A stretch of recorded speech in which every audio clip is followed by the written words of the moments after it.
All right, today on the podcast we have Justin Barber, the pitching coach at Taylor University in Upland, Indiana. Um, Justin, thank you for joining me. I know this on my end of things was a long time coming, and we actually met at a showcase up in Kokomo a couple months ago, probably, and just really had a good experience and felt like I learned some stuff from you that day. So really happy to have you. And what I want to do here is just kind of tell people your story. Did you play college ball? What happened after that? Just tell us a little bit about yourself.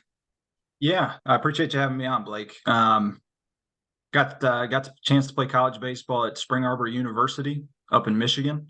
It's an NAIA school up there, and had a great 4 years. Had a really talented group. Made it to the World Series a couple of times. No thanks to me, but was around some really good players. Had some great teammates that are lifelong friends, and wouldn't have traded those 4 years for anything. And then I think, like a lot of players, when you're trying to figure out kind of what comes next and how do you stay in the game, there's only so many options, right? And was fortunate to get connected with coaching right out of college. Got hooked up with the Indiana Chargers organization, which is a travel organization it's been around for about 15 or 16 years, and just kind of fell in love with coaching. I think you don't really know what that looks like until you do it, and fell in love with kind of staying around the game and trying to give back to players. And so I did that for what ended up being 8 years total. But for the first couple of years after college, I coached with them in the summer. I was a varsity high school head coach at Lincoln High School in Ypsilanti, Michigan for 2 years. And that was a great experience as well.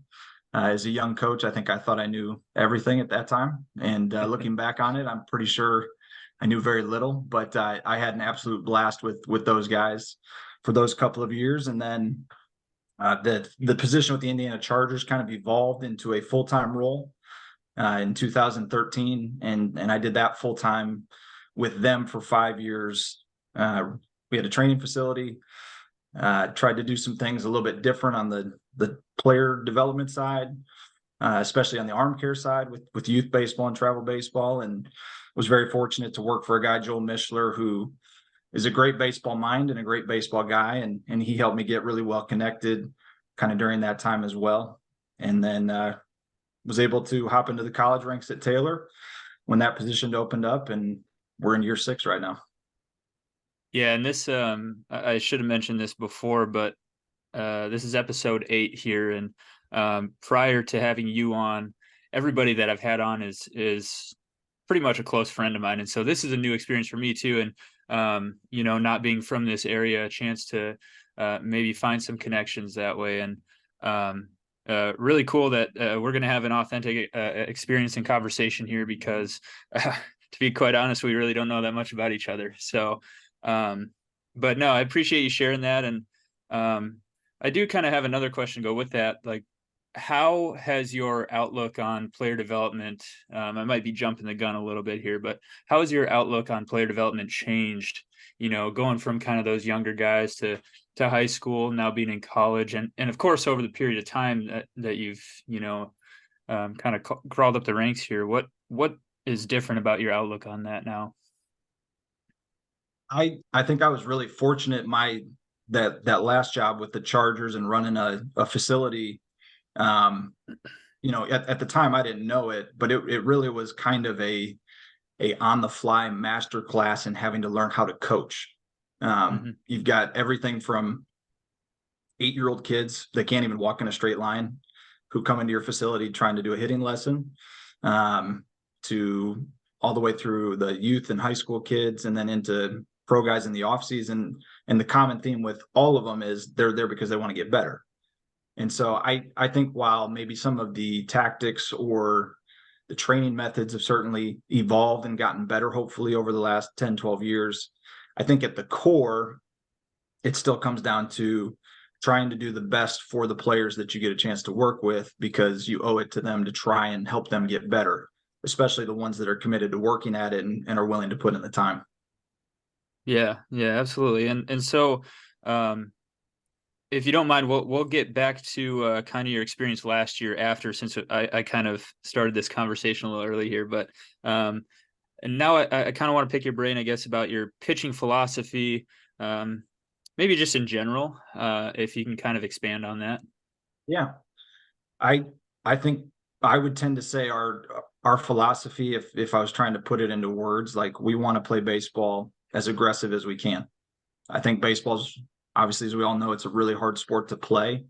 And I think when you get on your heels and you get passive, that's when the game gets really, really hard. And so we try to attack hitters really aggressively. And I think part of that's just trying to help guys understand the right mindset to compete that way. We are pretty open with our pitching staff. We talk about we are trying to strike people out. I know there are a lot of different ways you can try to do it, but from a philosophy standpoint, we are absolutely trying to strike the hitters out. And I think part of that is just it naturally inherently creates a little bit of that aggressiveness that you're trying to get the guys to pitch with. Certainly we all know that, like, you can't strike guys out on pitch one of the at bat. So we help flush out, okay, what does that look like? You say, hey, we want to strike people out. I think none of this is revolutionary or new, but I think that whole concept of it's that race to two strikes, and then you're trying to end the at bat as soon as possible. And so just trying to help guys understand that, hey, part of getting to two strikes is the importance of that first pitch. We all know how important a first pitch strike is, but especially those first three pitches. If we can get to two strikes before two balls, we're on the right side of the counts. Hitters are going to swing more.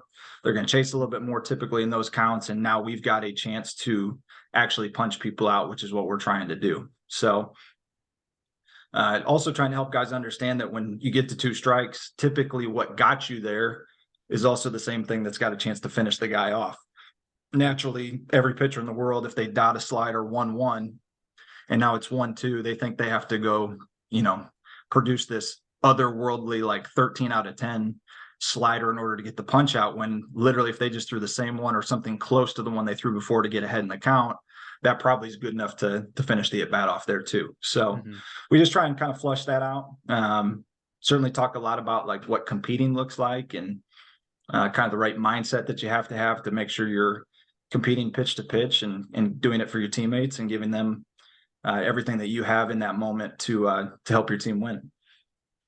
That's a good answer, and I think as we continue to see baseball evolve, I think you're going to hear that more and more often. Whereas, in the past it was a lot of, well, let's see how few pitches we can use to get either a ball in play or whatever it might be. But Right.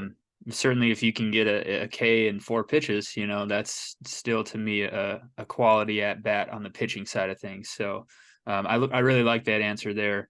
Now, when you in kind of your training process, and I'm not trying to get into all your deepest secrets on what you do in your pitching program here, but do you track that stuff every time you have a guy on the mound? Then what does that look like?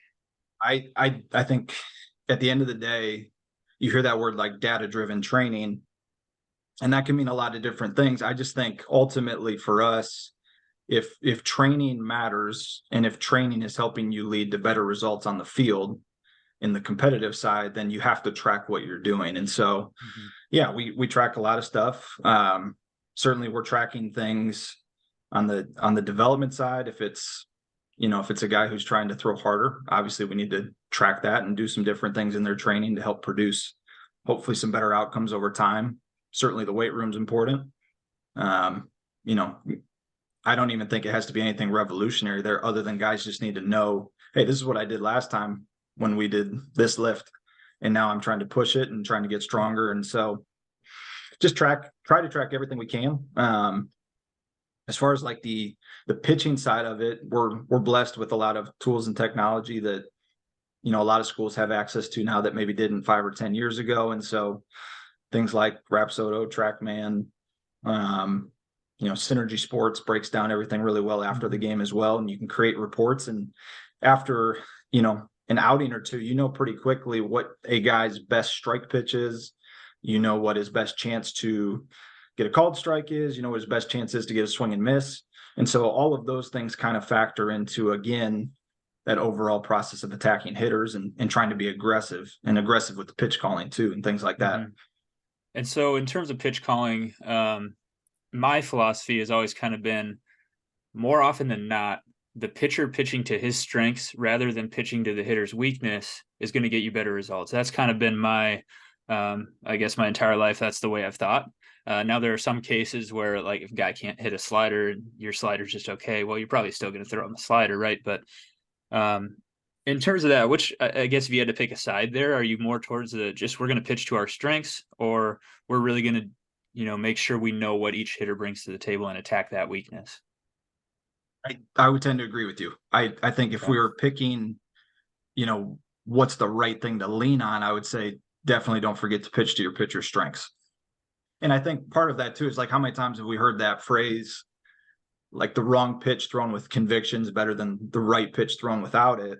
Hmm. Well, if that's true, and if you believe that, or if you tell that to your pitching staff, the number one, if you actually call pitches, then they should have the ability to shake you off and not just Hmm. have to throw what you think is the right pitch. That's the first thing. And then number two, again, at the end of the day, like just because you think, hey, it's the right time for a fastball because he looked late on the last one, or hey, this is the right time for the breaking ball because he's a bad breaking ball hitter. Well, if you got a guy on the mound and that's not his best pitch and it's time for a strike, you kind of sometimes have to just lean into what your pitcher needs to throw to give him the best chance to succeed up there. And so, how do you go about, I guess, developing that? Um, I want to say trust, I guess, that uh, you've trained your guys a certain way that they can get to a point where you're okay with them saying, you know what, yeah, if you feel better about something else, go ahead. Is that just the relationship you build over time, or what do you think on that side? I mean, I think relationships always help, right? They got to know that you care and that you have their best interests in mind. But that is something that we talk about a lot. We talk about that early in the fall so that the new guys know that right away. The returning guys, it's a good reminder for them. And it's just, I want to be incredibly clear with them that, hey, my career ended a long time ago. You're the guy who's trying to be out there competing for your team, for yourself, for future opportunities, right? To be one of our Hmm. best pitchers potentially. And so if there's a time where they think, hey, I know coach called the breaking ball, but I think fastball is the right thing to do. Well, number one, like we talk all the time about commitment and conviction, right? Well, Hmm. there's actually some conviction there if that's what they believe. Sure. So I'm okay with that. And I tell them all the time, like, you will never hear me get mad at you because you decided to shake off and it didn't work out. We can talk about it after the fact, and we probably will, right? Yeah.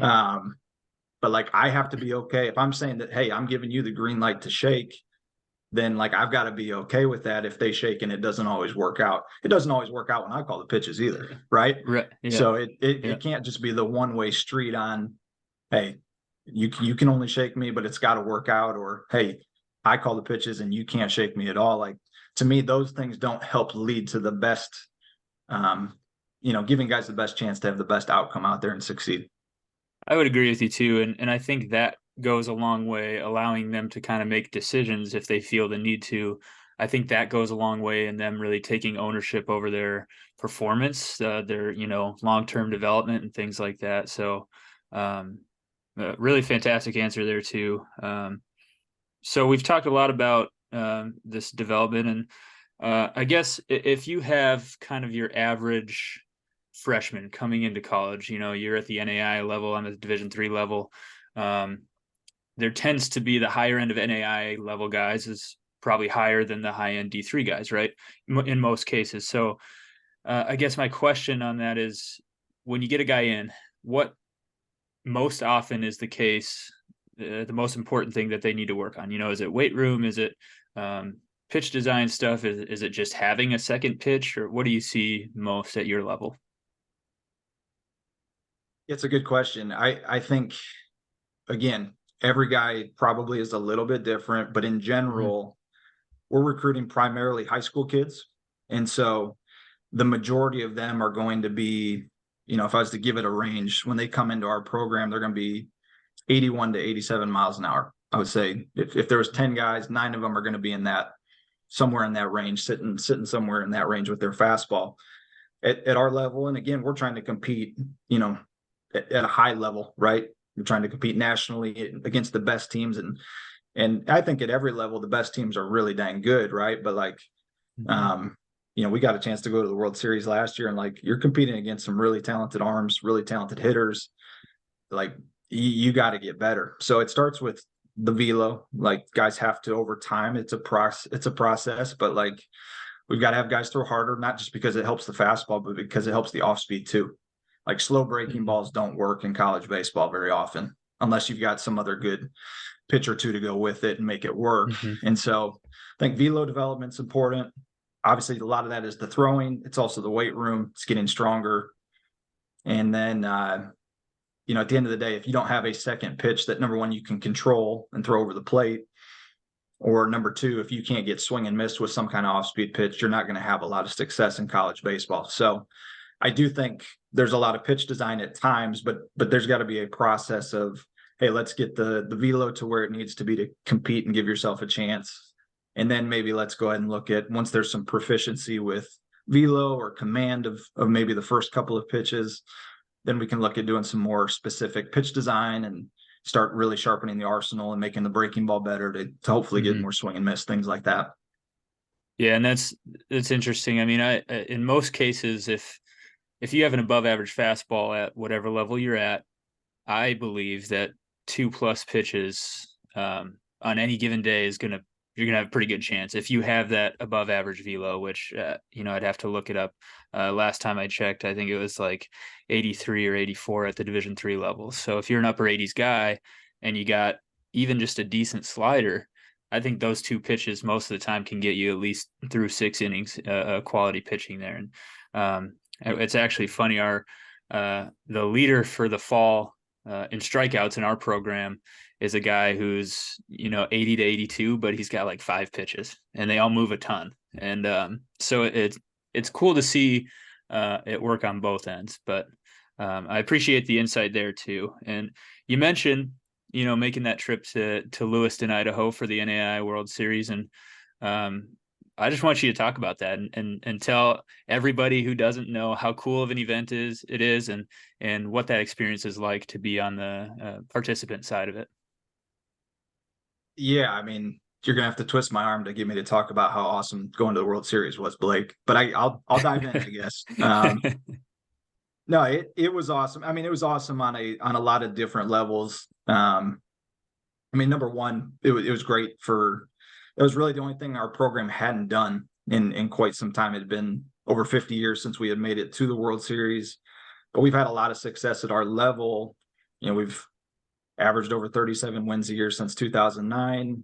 We won our last year, won our sixth conference championship, regular season title since 2010, won several conference tournaments, been to the national tournament a bunch, but it just never found a way to break through. And it's hard. I mean, that's the reality of it. When you get to the Mhm. national tournament at every level, it's hard, and you're playing the best teams, best players, and sometimes even your best baseball might not be good enough on a certain day. So you got to have some things go your way there too.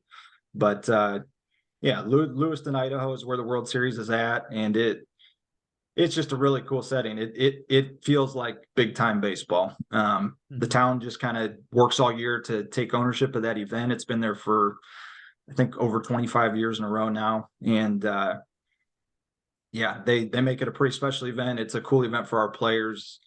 It feels like a big deal. There's a lot of people there. Pretty common to have 3,000 to 4,000 people at the games, which is really cool. Yeah.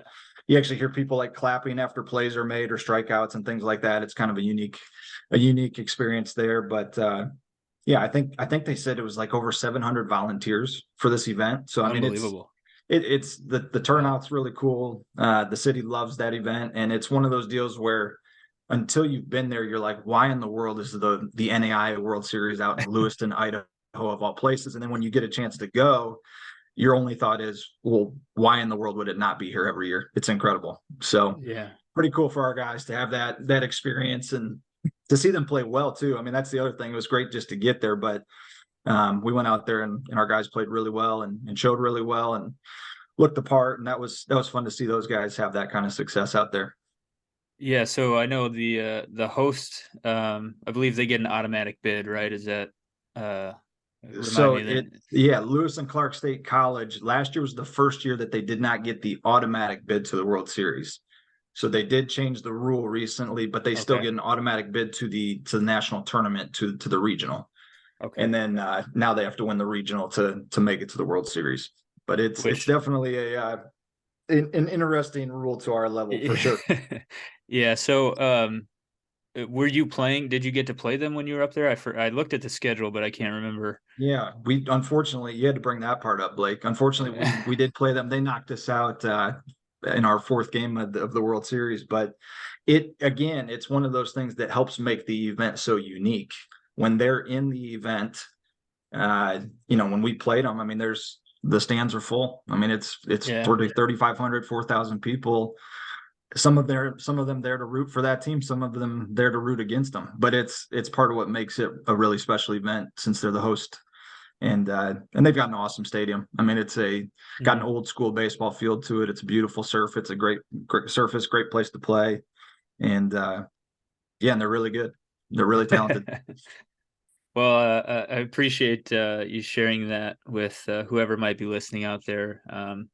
That's kind of the dream for everybody, I think, to play whatever level you're at is just to be at the highest level and compete with the best of the best. And so thank you for that. And that kind of leads into the next question now, what do you feel like is next for you or the program that you're with right now, or um I don't know, what are you looking forward to next, I guess is the question. So broad question, but Yeah. um, as it relates to our program, I think that the challenge is always when you have a great year like that. Number one, you don't want that to become the only reason why you do what you do, right? There's still, you got to enjoy that process of starting over at zero. Our head coach does a great job of kind of helping our guys reset and just says all the time, like, hey, we start at zero every year. So just because we had a great year last year, like that actually doesn't impact anything when we start here next month in late January and our season begins again. But you definitely want to maintain, right? Like you don't want to have that Mhm. great year and then go suck the next year, right? And so Correct. hopefully we can keep doing that through good recruiting, good development, and just continuing to have some success. And personally, I think I actually am glad you asked this question because I do think we as coaches tend to think about like let me put it this way, it's easy to think about, well, what's next personally, right? Mhm. Or especially if you're on the assistant coach side, it's what's the next gig, or can I be a head coach, or whatever. And I just think like a lot of times a lot of coaches miss out on the fact that you got to be really present where you're at, and you got to be really good where you're at. Like nobody gets another job or a better job because they stink and they're not good at what they do, right? And Mhm. I just think like it's not an easy thing all the time to not think about what's next. But I also think at the same time you can lose sight of the most important thing, which is working with the guys that you have at whatever level you're at. Like you owe it to those players to do the best job that you can and help them get better, because that's what the job requires, right? Yeah. And so um easier said than done sometimes to maybe not think about what is coming, but really fortunate to be in a great spot at Taylor, and get to work every day with a great head coach who instills a lot of belief in what we're doing on the pitching side, and gives us a lot of freedom to try out different things to hopefully make guys a little bit better when it counts. Yeah, that is a great coach answer right there. That was awesome. With that, I guess to kind of branch off of that, have you always had that kind of independence running the pitching program since you got there, or did you have to earn it? And maybe talk about again some of the things that have changed from your first year as a college coach to now. So here's what I would say. I again very fortunate that I actually got a chance to know our head coach well because of my last job. Mhm. So would see him every year at coaches conventions, would see him all the time recruiting in the summer. He would recruit a lot of our players. And so for 6 or 7 years, got to know him personally. He, became a friend, and he obviously knew what we were doing at the Chargers and at our facility, and how we were kind of getting connected with Driveline, kind of right at the time when Driveline baseball was kind of getting big. And we were just trying to be really good on the arm care front and things like that. And so I think because of that, he had a little bit of a better feel for what he was getting as a pitching coach. And I had a really good feel that like development mattered to to him and to the Taylor baseball program. And so I felt really good that I could continue to train pitchers in a way that I felt comfortable training. And, I think it's definitely evolved. I definitely think like I'd earned trust, no doubt. Yeah. But really from the get-go, I felt pretty empowered to, whether it was on the pitch calling side or what I thought was best with practices and training and development. He always wanted to be in the loop and know what was going on. But I think you're also feeling out the head coach too, right? If he tends to push back in a certain moment, there's probably a reason why he's doing that. And so you're just trying to learn each other. And what I know about Kyle now, our head coach, is like if he wants something done differently, like he'll tell me, and that's okay, right? Yeah. And yeah.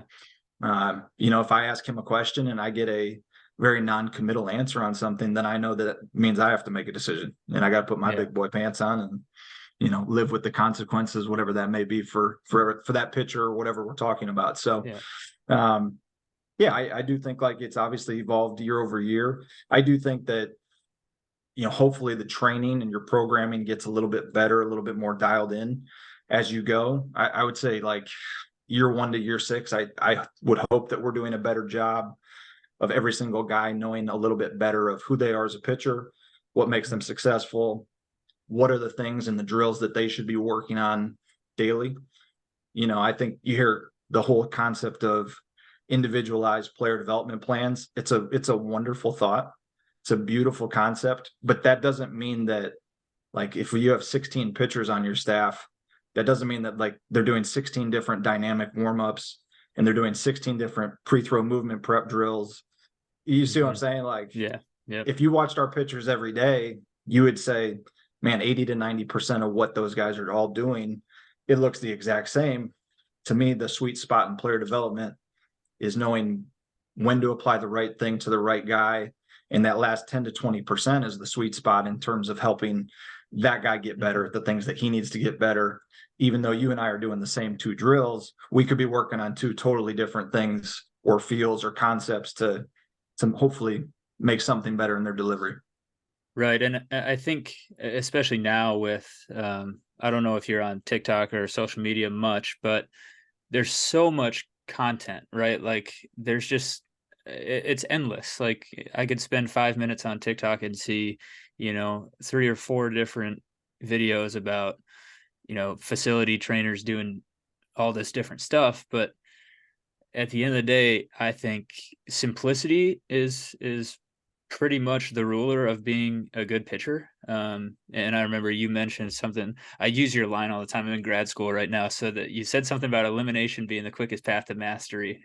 If I don't know if I got a word for word, but yeah, that's pretty good. That again, I didn't make that up, but like I think especially with like high school guys when they come in as freshmen or even sophomores in your program, like a lot of time it's like they think they need to add to have success or to catch up with the upperclassmen. It's like, hey, bro, until you can throw your fastball in the zone enough and until you have a second pitch that you can go with it or at least get some swing and miss, like nothing else matters.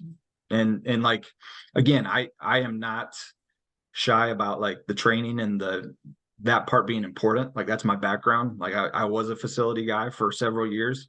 I think a lot of that stuff's really good.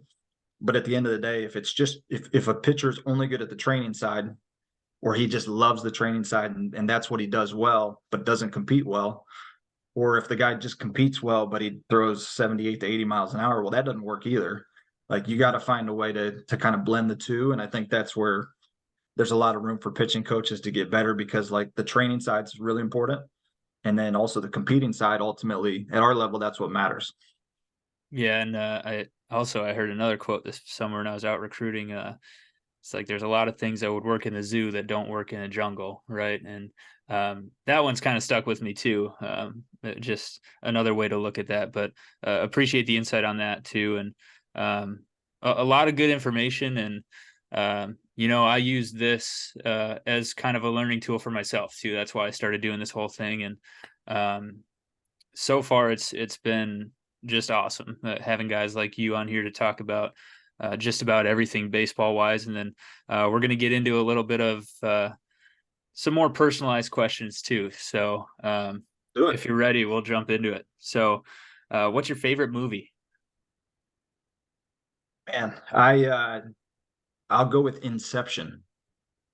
Interesting. Okay. Favorite sports movie? Sports movie. Are we going just baseball or are we going sports in general All here? sports in general. Yeah. I mean, you'd be hard pressed to say like Remember the Titans isn't the best sports movie of all time, but I'll throw in a bonus one at you, Blake. And like if we're just going baseball, I'll go for Love of the Game. Underrated. Little Underrated. underrated. Yeah. I'm also a Tigers fan, so like Billy Chappell being, wearing a Tigers Yeah. uniform in Yankee Stadium just kind of does it for me. So Have you ever seen Fever Pitch? That's a good one too. yeah. Yeah. Honestly, like I think when people say like favorite sports movies, to me as a baseball guy or you as a baseball guy, like you could almost break it down like top 5 sports movies and top 5 baseball movies because there's so many good ones. Well, you almost have to. Yeah. But I didn't factor in the time to do that, so we're out of luck there. But um, this one, this would be fun to hear this answer from you. Most obscure baseball player you can think of. I'll go Brian Schmack. Couldn't tell you who Current that is. So current that's a current good. head coach at Valparaiso University, former 2003 member of the Detroit Tigers. How about that? Awesome. Yeah, back when they were kind of in their heyday, I guess, a little bit. Right before they got really good. How about that? That's right. Yeah, not bad. Not bad. Um, this is a two-parter here. So best stocking stuffer in terms of what you like to receive, and then best stocking stuffer that you like to give. I will say candy. You can't go wrong with candy. For You like to give that or receive it? I'm gonna go one answer for both questions. I'm gonna Oh, say okay. I like candy in my stocking, and it's for me. I'm not super creative, so like that's a really good one, easy one for me to put in my wife or my kids' stockings as well. Okay, what's your favorite candy? Three-part question. I will go. Golly, you put me on the spot here, Blake. I'll just go Snickers. I'll go Snickers. Just Fair enough. keep it simple. Yep. That seems to be a theme. That's good. And then a Christmas Eve or Christmas Day meal. That's is it tradition or maybe just your favorite? I'm not a big like Christmas ham guy or whatever, so I'm not big on like the Christmas traditional dinner necessarily. But I'm also not going to be the cook probably for Christmas, so I can't complain with whatever's on the table. But I did Yeah. overhear the advanced scouting report. I believe Italian is the move this year, at least at our Wow. house. So I'm very okay with that. That's a different one. I don't know if I've heard that before. I'm a prime rib guy myself, but again, not the one making it. So just happy to be there. And then that's really all I had. But now I'm gonna just kind of give you the final word and anything else you want to add to our conversation today. I appreciate it. I enjoyed the conversation, and hopefully we at least covered a few different things, and hopefully at least there's something for somebody to either agree or disagree with us. Well, I can't thank you enough for taking time out of your day, man. And I really am appreciative to have this connection now and continue to kind of expand on my knowledge and my network and all those things. And again, I thank you for your time. And I'll have this uploaded later today on Spotify, YouTube. The video will be up there, and um, we'll see what people think. Sounds great. Appreciate you having me on, Blake. Good talking with you. All right, you as well, Justin. Thanks, man.